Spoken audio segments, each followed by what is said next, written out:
That's exactly how it feels. When in your life you got all this shit, man. And it's like starting to it's like this perfect symphony of bullshit.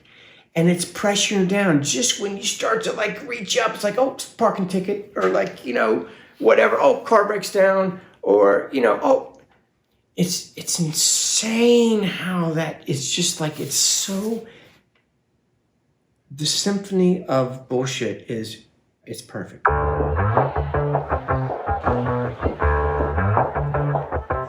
Yeah, it's a hot day.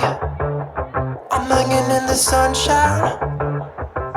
You should hit me with the splash gun. I get these emails from Abraham Hicks, and I've done it for about 10 years. I probably haven't read one of her emails in 6 months, but for some reason I read this one, and it says, if you don't meet resistance with resistance, it dissipates dramatically. It just softens.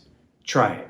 The next time somebody says to you, I'm right and you're wrong, say, you're right, you're right, you're right, and mean it. In other words, don't mock them. Don't be sarcastic. You're right. And then watch what happens. All of a sudden, their legs almost go right out from under them. They don't have the energy to blast you because you just took the fuel away from the fire. Man, this is the key to living a happy life. And I remember I learned this from Eckhart Tolle. I'm not sure which book, Power Now or A New Earth, but he was talking about that he had the perfect metaphor of being in this quicksand or sticky thick mud. And the more you struggle, the deeper you get stuck. And for some reason, that metaphor, I just understood it and I just applied it to my life and I started living that way. And that's just what I do now. The greatest quality that I have is I don't hold on to anything. I let go of things. So I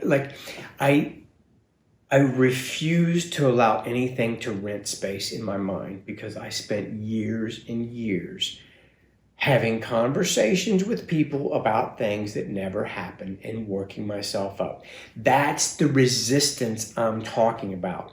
And when you constantly have that resistance, you're always you see resistance and then you meet it with resistance. Dude, you know what you get? You get a bunch of bullshit. You do.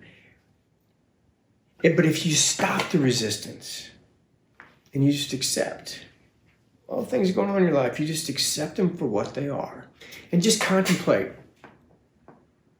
what if this was for the rest of my life? And be okay with that.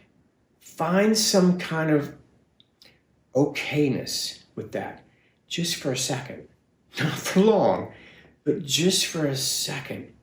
Because as soon as you become passive, and Jesus talks about this, Buddha talks about this, Einstein talked about this, they're all talking about the same thing.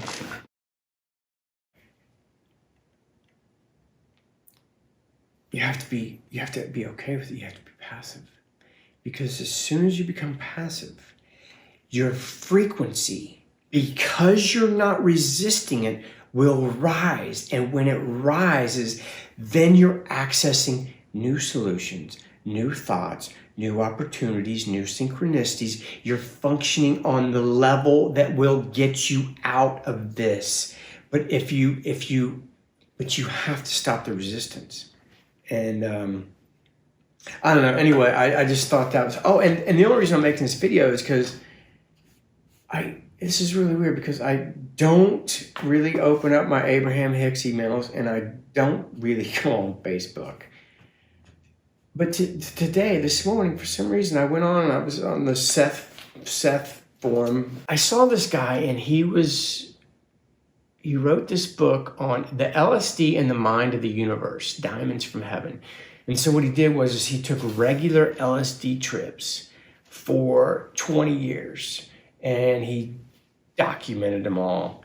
And he had this systematic expansion of his consciousness. And what the end result was, what he realized is that we're all here to create our own version of heaven on earth.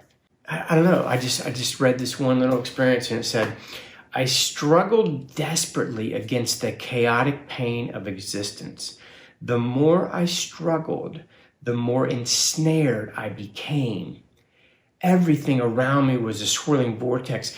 Dude, that's exactly how it feels. When in your life you got all this shit, man. And it's like starting to it's like this perfect symphony of bullshit.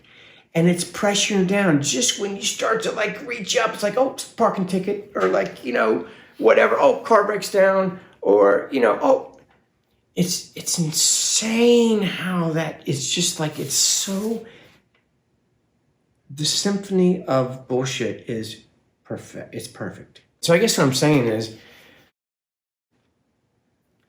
when you got all of this stuff and it's overwhelming, maybe all you got to do is just wallow in it. I always mispronounce that. Wallow in it. Just soak it up. Just have some kind of okayness with it. And even if it happened for the rest of your life, just be okay with that. And to know that if this happened for your whole life, that there are other ways to look at it that will bring a new enrichment to the same thing. There's always another way to look at it. So, I don't know. I hope that made sense for somebody. Okay, man. Love you guys and have a great day. Peace. I don't have time to edit, so this is really it. Peace. On a wave of good feelings. Well, it's just another Friday in paradise. So bring your A. One more thing. Okay, this is kind of funny. I will say this. I was thinking, who do I make videos for?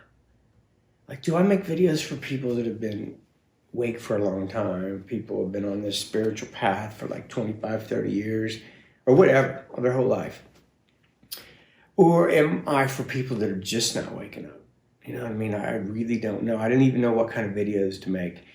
And all of a sudden I had this perfect metaphor. And I remember that my dad's friend, he decided to put in a 1,500 square foot above ground pool in his backyard.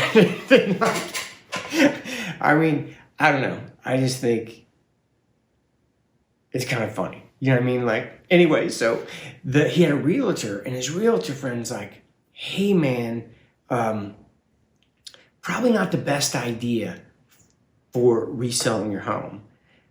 He said, you probably just got rid of 90% of the people that would be interested in purchasing your home.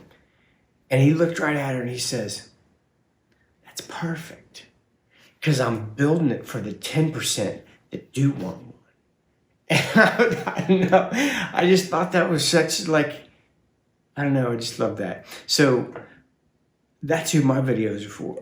My videos are for the people looking for the 1,500 square foot above ground pool. Okay, love you guys. Peace. Oh, that's funny shit.